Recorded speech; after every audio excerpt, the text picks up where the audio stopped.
अस्सलाम वालेकुम, आप देख रहे हैं प्रोग्राम न्यूज फीड और मैं रुखशान मीर। आज कानूनी महाज पर पाकिस्तान तहरीक इंसाफ को एक बड़ी फतह मिली है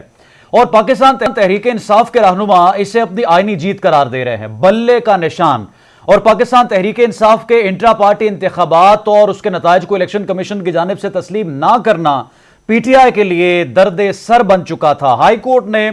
पेशावर हाई कोर्ट ने पीटीआई इंट्रा पार्टी इलेक्शन और इंतखाबी निशान केस पर समाअत में दलाइल सुनने के बाद इलेक्शन कमीशन का फैसला कलअदम करार दे दिया है, जिसके बाद पीटीआई को बल्ले का इंतखाबी निशान आज वापस मिल गया है। केस की समाअत पेशावर हाई कोर्ट के जस्टिस एजाज अनवर और जस्टिस सैयद अरशद अली पर मुश्तमिल 2 रुकनी बेंच ने की, जिसमें तहरीक इंसाफ के इंट्रा पार्टी इलेक्शन पर एतराज करने वाले फरीकैन के वकला ने दलाइल दिए। कबल अजी पीटीआई और इलेक्शन कमीशन के वकला ने गुज़श्ता रोज अपने दलाइल मुकम्मल कर लिए थे। दौरान समाअत काजी जावेद एडवोकेट ने अपने दलाइल में कहा कि मेरे मुवक्किल पीटीआई के साबिका ज़िला जनरल सेक्रेटरी रहे हैं, जिन्हें मीडिया से पता चला कि इंट्रा पार्टी इंतखाबात हो रहे हैं। वो इलेक्शन में हिस्सा लेना चाहते थे लेकिन उनको मौका नहीं दिया गया। जस्टिस एजाज अनवर ने कहा कि आपने ये नहीं कहा कि इंट्रा पार्टी इलेक्शन दोबारा करवाए जाएं। इलेक्शन कमीशन ने इंट्रा पार्टी इंतखाबात को कलअदम करार दिया तो आपको चाहिए था कि दोबारा इंतखाबात का मुतालबा करते। आप अगर पार्टी से थे तो पार्टी निशान वापस लेने पर आपको एतराज करना चाहिए था, आपने नहीं किया।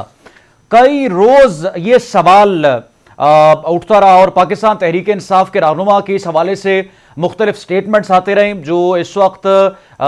बानी पीटीआई की तरफ से नामजद चेयरमैन पीटीआई बैरिस्टर गौहर, पहले उनकी तरफ से यह स्टेटमेंट आया कि अगर हमें बल्ले का निशान नहीं मिलता 8 फरवरी के इंतखाबात में तो हम बायकॉट नहीं करेंगे, किसी और इंतखाबी निशान में हिस्सा लेंगे। लेकिन उसके बाद फिर स्टेटमेंट्स तब्दील हुए कि हम सुप्रीम कोर्ट से रुजू करेंगे और अगर हमें हमारे इंतखाबी निशान से महरूम रखा गया तो ये एक प्री प्लान्ड धांधली होगी। अब पाकिस्तान तहरीक इंसाफ के लिए आज का फैसला क्या एक आईनी फतह है, उनको एक महाज पर एक फेज में फतह हासिल हुई है, या इलेक्शन कमीशन के पास अब कुछ और ऑप्शंस मौजूद हैं, सुप्रीम कोर्ट से रुजू किया जा सकता है। माहिर कानून आरिफ चौधरी साहब प्रोग्राम में हमारे साथ मौजूद हैं। माहिर कानून बैरिस्टर अरहम तारिक भट्ट हमें ज्वाइन कर चुके हैं। शेर अफजल मरवत साहब हमें प्रोग्राम में ज्वाइन करेंगे। आरिफ चौधरी साहब, आपके वक्त का बहुत शुक्रिया। सर, आज ये जो पेशावर हाई कोर्ट का डिसीजन है, ये आप समझते हैं कि अब इलेक्शन कमीशन के पास और कोई ऑप्शन नहीं बनता इंट्रा पार्टी इलेक्शंस को चैलेंज करने का या बल्ले का निशान वापस रखने का? अब ये फैसला हो चुका है फाइन? पहली बात तो यह है कि इलेक्शन कमीशन जो है उसका तो काम ही नहीं था कि वो जाके पार्टी बनता और इसमें शामिल होता। ये तो बुनियादी तौर पर प्राइवेट पर्सन जो पटिशनर उसने कबूल किया वो पटिशनर ही नहीं मान सकते थे, मेंटेनेबल ही नहीं था। उसकी वजह यह है कि उन लोगों का इंट्रा पार्टी इलेक्शन से ताल्लुक क्या हो सकता है? अकबर एस बाबर का वो तो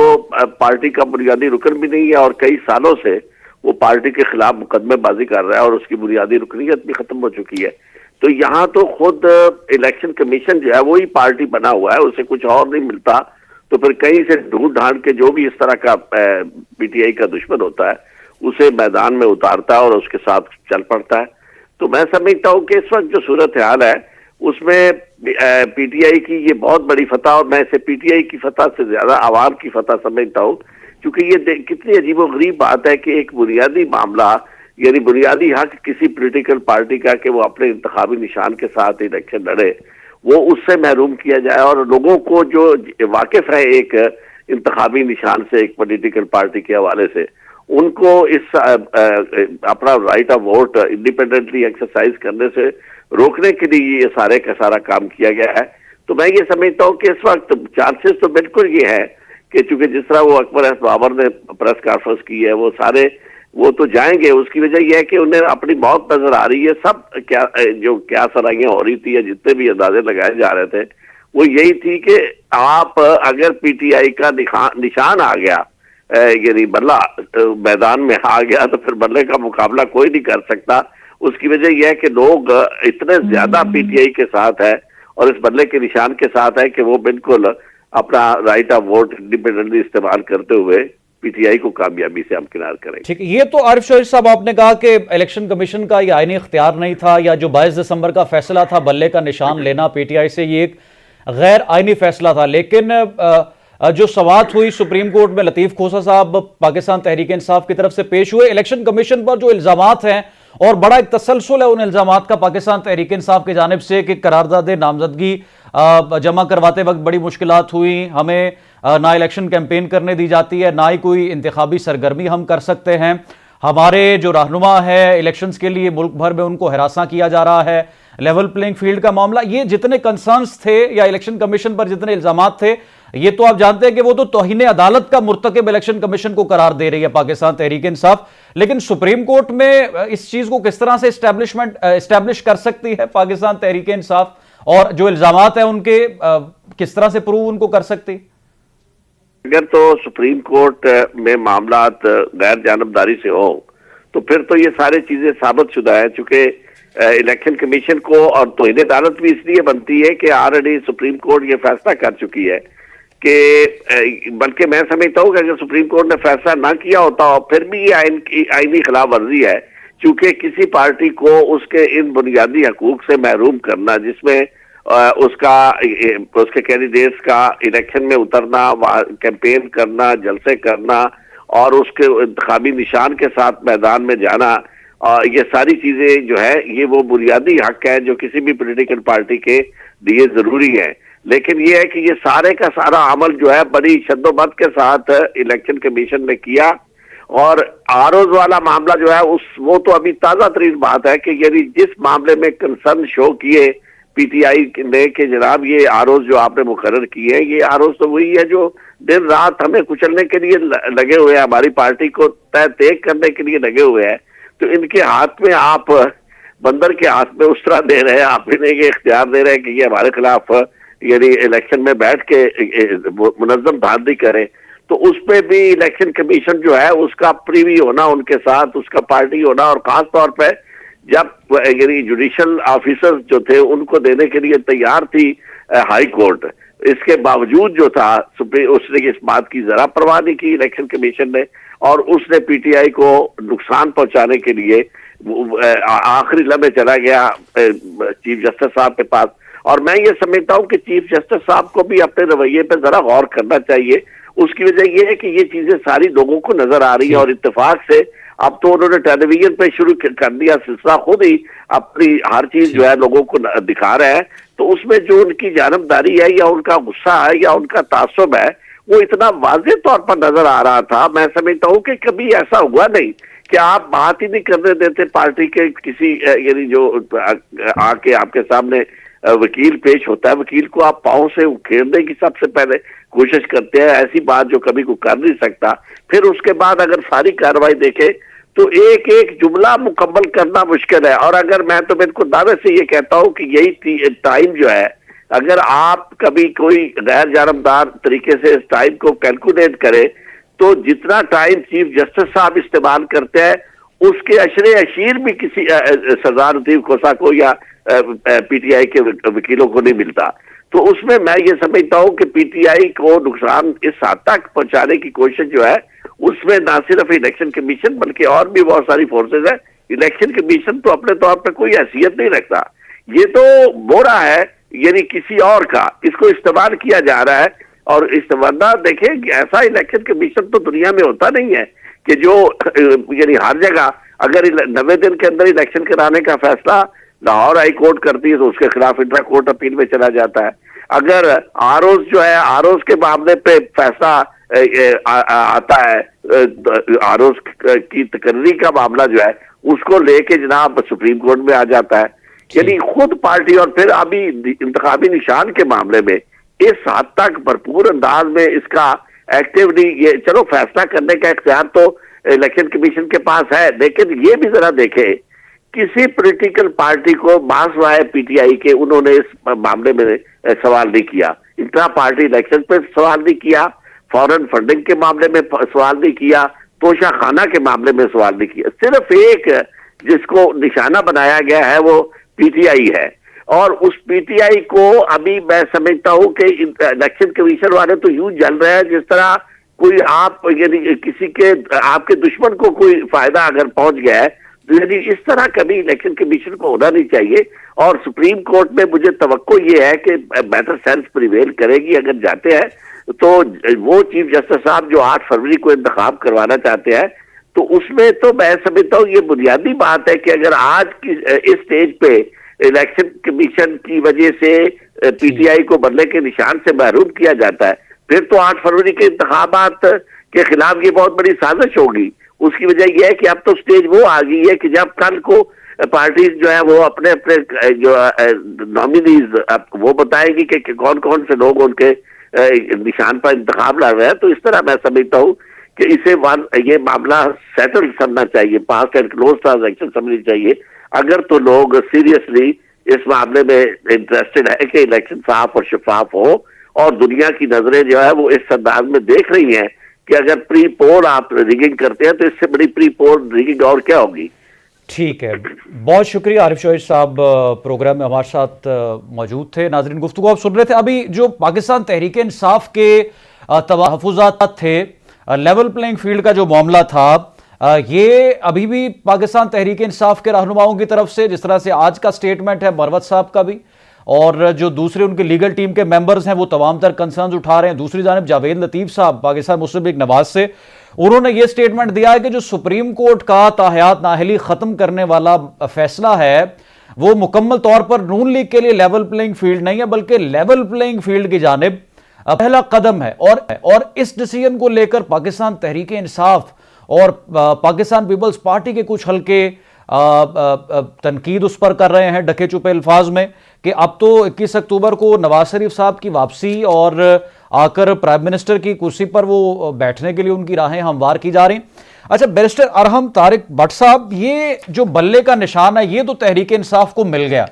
और अभी सुप्रीम कोर्ट के पास जाता है इलेक्शन कमीशन या नहीं जाता, बल्ले के निशान पर वो इलेक्शन कंटेस्ट करते हैं पाकिस्तान तहरीक इंसाफ के रहनुमा, या उनको किसी और रुकावट का सामना करना पड़ता है। लेकिन जो पैरेलल केसेस हैं दूसरे सियासी रहनुमाओं पर, जिस तरह से नवाज शरीफ साहब को नाअहली का सामना था वो भी खत्म हो गई, जो शरीफ ट्रस्ट केस में उनके ऊपर तफ्तीश चल रही थी नवाज शरीफ साहब और उनके बाकी फैमिली मेंबर्स के खिलाफ, उसको भी नैब ने मुकम्मल तौर पर उस इन्वेस्टिगेशन को बंद कर दिया,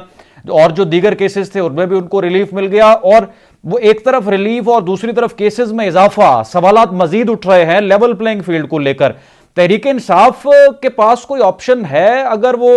लेवल प्लेइंग फील्ड के लिए बारहा राब्ते कर चुकी है, कभी सदर मुमलिकत चीफ इलेक्शन कमिश्नर को, कभी बैरिस्टर गौहर जा रहे हैं सुप्रीम कोर्ट, अभी भी उनकी इस हवाले से कोई सुनवाई तो नहीं हुई?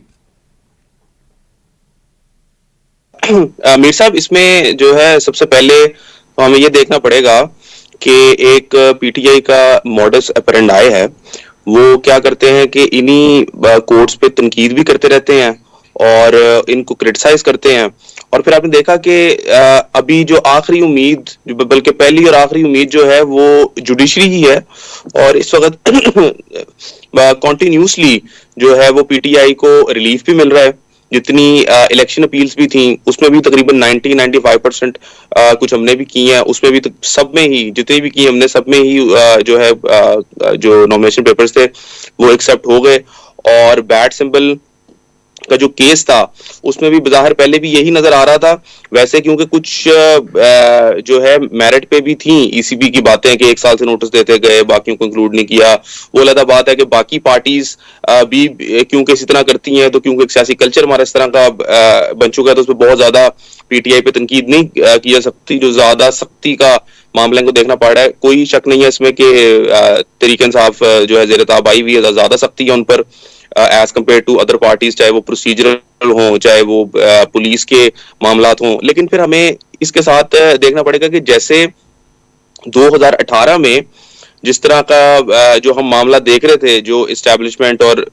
जुडिशरी का जो में बाहर एक नेक्सस नजर आ रहा था 2018 में, जब नवाज शरीफ साहब को जो है चेयरमैनशिप से हटा दिया गया पार्टी की, तो फिर उनके सेनेट में जितने भी कैंडिडेट्स थे वो आजाद लड़े। तो यहां अगर ऐसा होता तो it would have been unfortunate, लेकिन ऐसा नहीं हुआ और जुडिशरी जो है मेरिट पे केसेस देख रही है। इवन के ये लेवल प्लेइंग फील्ड की जो पिटीशन लतीफ खुशा साहब ने की, अब इसमें ना ही इनके वकला तैयारी करके जाते हैं, एक सीनियर एडवोकेट सुप्रीम कोर्ट है खोसा साहब, उनकी इज्जत है, मगर इन्होंने कंटेम्प्ट पिटीशन की हुई है। अब कंटेम्प्ट पिटीशन में एक बहुत छोटा जो है नैरो स्कोप होता है सुप्रीम कोर्ट का। अगर लास्ट टाइम अब तो जो है लाइव हियरिंग आती है तो लोग उसको खुद भी देख सकते हैं। कंटेम्प्ट पिटीशन का मतलब है कि आपने जो एक पहले फैसला आया था उसकी एक्सटेंशन है, वो फैसला आपका क्योंकि नहीं माना जा रहा तो उसकी कंप्लायंस रिपोर्ट उसने देनी है। उसके बाद वो क्रिमिनल प्रोसीडिंग होती है कि बाद में चार्जेस आप उसका चार्ज फ्रेम कर लें। उसमें आईजी जो है चारों सूबों के भी आ गए, उसमें चीफ सेक्रेटरी भी आ गए। अब सुप्रीम कोर्ट क्या करे फिर उसके बाद उधर जिस तरह की हम देखते हैं कि तकरीर करते हैं तहरीक इंसाफ के वकला, वो शायद अगर तो जिस तरह की ये जो है तनकीद करते हैं उस तरह की तकरीर तो शायद ना कर पाए, और कॉन्टिन्यूस रिलीफ मिल रहा है। और मेरे ख्याल से कि अगर अब जिस तरह ये बैट का सिंबल ना होता इस इलेक्शन में, जो वैसे हमें ये रिपोर्ट्स मिल रही हैं कि इलेक्शन कमीशन जो है वो सुप्रीम कोर्ट जाएगी, वो भी एक अनफॉर्चुनेट बात है। ये बात ठीक हो रही थी अभी कि इलेक्शन कमीशन को कोई जरूरत नहीं होती इतना वेहमेंटली परस्यू करने के, मगर हमने देखा अभी इलेक्शन अपील्स में भी ईसीपी के वकला जो हैं वो बहुत ज्यादा उन पे प्रेशर है कि आप इनको परस्यू करें। इवन डीआरओ की तरफ से बहुत प्रेशर आता है आरओ को कि आप इनको जो है परस्यू करें, बल्कि कुछ ओवर एफिशिएंसी में मैं समझता हूँ गलती भी हो गई। बैट सिंबल का जो केस था उसमें उन्होंने कह दिया कि जो पेशावर हाईकोर्ट की जुरिस्डिक्शन नहीं बनती। आपके प्रोग्राम में भी और दीगर जगह भी ये बात हुई कि कॉन्स्टिट्यूशनल कोर्ट है हाई कोर्ट, उसकी जुरिस्डिक्शन बनती है, आप ये बात नहीं कर सकते, मगर शायद पॉलिटिकल बयानात इस तरह के चल रहे थे तो इसलिए अभी जिस तरह से आपने कहा कि इत्तलात ये हैं कि अब जो इलेक्शन कमीशन है वो सुप्रीम कोर्ट से रुजू करेगा इस मामले पर, तो अगर पेशावर हाई कोर्ट से डिसीजन आ गया है तो इतना इख्तियार इलेक्शन कमीशन का है या उसको सूट करता है? एक आईनी इदारा, मुल्क में इंतखाबात का माहौल गर्म है, अब वो सुप्रीम कोर्ट में चला जाए कि नहीं इनको बल्ले का निशान नहीं मिलना चाहिए। तारीख में तो इस तरह की मिसाल नहीं मिलती। अगर वो हमने डिस्कस उसको तफसील से किया जो एक दफ़ा पीपल्स पार्टी के साथ हुआ जनरल ज़िया के दौर में, लेकिन उस वक्त तो हालात बिल्कुल मुख्तलिफ थे। अब तो केयर टेकर हुकूमत है और इलेक्शंस के लिए तमाम तर तैयारियां की जा रही हैं। अब भी इलेक्शन कमीशन इतना पर्सनली इस मामले को देख रहा है? देखिए मीर साहब, इसमें तीन बातें आपने की। एक तो क्या उस वक्त जो हालात थे और जिस वक्त हालात है वो कितने मुख्तलिफ हैं, ये तो एक सवालिया निशान है। और इखलाकी तौर पर क्या बनता है, तो मुझे लगता है कि रिफ्रेन करना चाहिए। अगर एक ईसीपी को इस तरह के डिसीजन, अगर एक हाईकोर्ट का फैसला आ गया है, लेकिन कानूनी तौर पर देखा जाए तो बिल्कुल उनका राइट है और वो अपील में जा सकते हैं। जो भी पार्टी एग्रीव्ड है, चाहे वो कोई सरकारी इदारा है, चाहे वो कोई कॉन्स्टिट्यूशनल बॉडी है, वो हमेशा जो है अपनी सारी अपील एग्जॉस्ट कर सकता है टिल सुप्रीम कोर्ट। तो इसमें it is an unpopular decision, ये जरूर है, क्योंकि अभी भी जब पेशावर हाईकोर्ट की भी सारी प्रोसीडिंग चल रही थी तो तब भी ये बात बार बार आ रही थी कि ये एक पार्टी को के इंट्रा पार्टी इलेक्शन लेकर आप बैठ गए हैं तो बाकी पार्टी उसमें भी तो अनअपोज्ड ही हैं और उसमें भी तो जो है मामला इसी तरह का है। गलत तो सब करते हैं वैसे तो पाकिस्तान में, क्योंकि पार्टी कल्चर उस तरह का नहीं है और इलेक्शन वाकई होने चाहिए। और अकबर एस बाबर साहब वो आइडियली स्पीकिंग कह तो ठीक रहे हैं, लेकिन क्योंकि नहीं होता तो ये बार बार बात आई कि इलेक्शन कमीशन को इतना इसको वेहमेंटली परस्यू क्यों कर रहा है। और अभी जब सुप्रीम कोर्ट में भी जाएगी तो इससे मेरे ख्याल से तहरीक इंसाफ की पॉलिटिकल पॉइंट स्कोरिंग भी होगी और सुप्रीम कोर्ट में भी बाहर ऐसा ही लग रहा है, given the facts of the case, merit पे ईसीपी के कुछ पॉइंट्स हैं, लेकिन फिर भी क्योंकि अगर इतनी बड़ी जमात है तो क्या क्रेडिबिलिटी रह जाएगी इन इलेक्शंस की अगर इसमें तहरीक इंसाफ के जो कैंडिडेट्स हैं वो सब आजाद हो जाएं। तो मुझे लगता है फ्यूटाइल एक्सरसाइज हो जाएगी और सुप्रीम कोर्ट भी ये चीज जानता है। 8 फरवरी का जो डिसीजन था उसमें भी ये बात वाजिया थी, जिसपे कंटेम्प्ट पिटीशन में भी गए हुए खोसा साहब कि हम we have to make sure कि these elections are very comfortable to the public. अगर पब्लिक को ना लगा ऐसा कि ये इलेक्शंस तो जो है बस इस तरह के ये एक शैम इलेक्शन है, तो इसलिए सुप्रीम कोर्ट मुझे लगता है इनको आगे से रिलीफ दे देगा। इसी भी इंतखाबात के शफाफियत पर सवालात उठ रहे हैं आज से नहीं, कई महीने पहले से, और इलेक्शन कमीशन या हम जो इस वक्त सूरत हाल देख रहे हैं, दूसरी जानब सेनेट से करारदाद मंजूर होती है और अचानक करारदाद आती है कि इंतखाबात नहीं हो सकते, इंतखाबात डिले होने चाहिए, अमन अमान की सूरत हाल नहीं है, खदशात हैं हालात ख़राब होने के। मौलाना फजलुर रहमान ने मुतअद्दिद मरतबा इस हवाले से बात की, दीगर आवाज़ें नून लीग से भी उठी कि इलेक्शंस डिले होने चाहिए। और अगर हम बात करते हैं यहाँ पर कि इंतखाबात शफाफ हो रहे हैं या नहीं हो रहे या इंतखाबात डिले होते हैं, तो उस पर लोग नाराज़ भी होते हैं कि एक जमहूरी प्रोसेस है, उस पर मीडिया आवाज़ें ना उठाए या उसके हवाले से इस तरह की मिस इन्फॉर्मेशन या कोई भी गुफ्तगू ना की जाए। लेकिन दूसरी तरफ बाकायदा तौर पर कुछ सियासतदान, कुछ पॉलिटिकल रहनुमा मुसलसल ऐसा लगता है कि कैंपेन इस हवाले से कर रहे हैं, जैसे शेर अफजल मरवत साहब भी फरमा रहे इलेक्शन से पहले ही कुछ ऐसा माहौल पैदा किया जाएगा कि 8 फरवरी को इलेक्शन ना हो। तो ये सारी चीजें इलेक्शन कमीशन के नोटिस में नहीं है, वो इस पर खामोश है। मीर साहब, अगर तो थोड़ी सी जिसे कहते हैं खुली डुली बात की जाए तो ज़ाहिर ऐसा लग रहा है कि सुप्रीम कोर्ट जो है वो it does not want a direct confrontation with hidden forces या द एस्टैब्लिशमेंट, क्योंकि जब 8 फरवरी का उन्होंने डिसीजन दे दिया उसके बाद हमने देखा कि एक जुडिशियल रिस्ट्रेन का मुजाहरा आया, जिस तरह पहले सुप्रीम कोर्ट की शक्ल थी उसमें सू मोटोस लिए जाते थे कुछ चीजों पे, जिस तरह हमें ज्वाइन किया नईम हैदर पंजोदा साहब ने, पाकिस्तान तहरीक इंसाफ के रहनुमा, बानी पीटीआई के वकील भी हैं। नईम हैदर पंजोदा साहब, आज आपकी एक फतह हुई है, जो बल्ले का निशान मिलेगा नहीं मिलेगा, पेशावर हाई कोर्ट से आपके हक में डिसीजन आया। कुछ देर पहले ट्वीट किया शेर अफजल मरवत साहब ने टिकट्स की तकसीम के हवाले से, अब जो बानी पीटीआई हैं वो जिम में बैठकर फैसला करेंगे। तो इस हवाले से क्या क्राइटेरिया तय हुआ है, किन को टिकटें दी जाएंगी? क्योंकि अभी वो खुद पाबंद सलासल है, बहुत से रहनुमा तो इस वक्त मंजर आम पर नहीं है या कुछ डिसीजन हो भी चुका है लोगों का कि इनको टिकट मिलेगा। क्या सर सूरत हाल है इस वक्त? देखिए, बहुत शुक्रिया जी, बड़ी मेहरबानी नवाजिश आपने मुझे मौका दिया जी। पहली बात तो ये है कि जो टिकट्स के हवाले से बात है वो बिल्कुल मुशावरत जो है वो खान साहब से जारी है, और आज भी उस तरह से मौका नहीं दिया गया गौहर साहब को कि वो प्रॉपर जो है वो उनसे सारी डिस्कशन कर सकें। दौरान समाअत ही उनकी मुलाकात भी हुई। दूसरे नंबर पर यह है कि सुबह उनकी मुशावरत के हवाले से कहा गया और उम्मीद है कि कल मुशावरत जो है वो हमारी मुकम्मल हो जाएगी। लेकिन साथ में ये भी ऐड करता जाऊं कि बल्ले के हवाले से जो मामला है, जो भी इलेक्शन कमीशन के हवाले से खबरें सुन रहे हैं कि वो जनाब फिर कल कोई इजलास जो है वो तलब उन्होंने किया है और उसमें यही बात जो है ज़ेर बहस लाई जाएगी। आप इससे ज्यादा और बाइसनेस क्या दे सकते हैं कि आपके सामने वाज़ेह है कि पहले भी पेशावर हाई कोर्ट ने फैसला दिया कि बल्ले का निशान इनको दिया जाए और सर्टिफिकेट जो है वो वेबसाइट के ऊपर अपलोड किया जाए। अब उससे अगर पीछे चले जाएं तो जब हमने इंटर पार्टी इलेक्शंस करवा दिए थे तो उसके बाद इलेक्शन कमीशन को जब सर्टिफिकेट दिया गया था तो उसने 7 दिन के अंदर, जो कि जो सेक्शन 209 है इलेक्शन एक्ट 2017 का, उसके मुताबिक उन्होंने उसको अपलोड करना था, लेकिन नहीं किया गया। आप उसी को देख लें कि जब पेशावर हाई कोर्ट ने फैसला दिया तो उस वक्त भी जो है बल्ले का निशान नहीं दिया गया और सर्टिफिकेट अपलोड नहीं किया गया, बल्कि आपने देखा कि मुशावरत के बाद फिर इंटर कोर्ट अपील फाइल कर दी गई। अब जब दोबारा जो है वो फैसला पेशावर हाई कोर्ट से, जो कि डिविजनल बेंच ने दिया है और ये कह दिया है कि अब इसको जो है अपलोड किया जाए और निशान अलॉट किया जाए,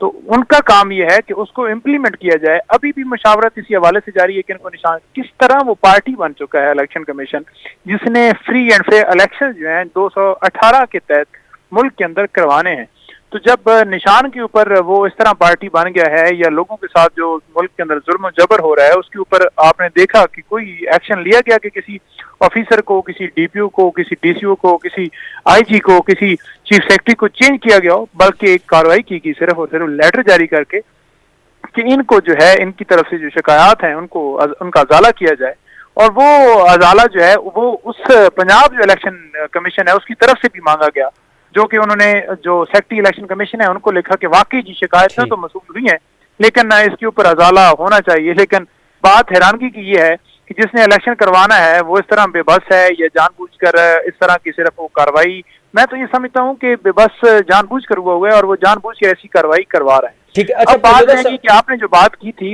अभी सर, जिन्होंने पार्टी से लहदगी इख्तियार की थी, जिन पीटीआई रहनुमाओं ने, उनको दोबारा से देखेंगे हम इस इलेक्शन के मामले पर? कोई हो रहा है इस तरह की भी प्लानिंग? देखिए, बात यह है कि ये तो केस टू केस जो है वो डिसाइड खान साहब खुद करेंगे कि किस को रखना है या किस को नहीं रखना। आप डेफिनेटली आपके सामने है जो इस वक्त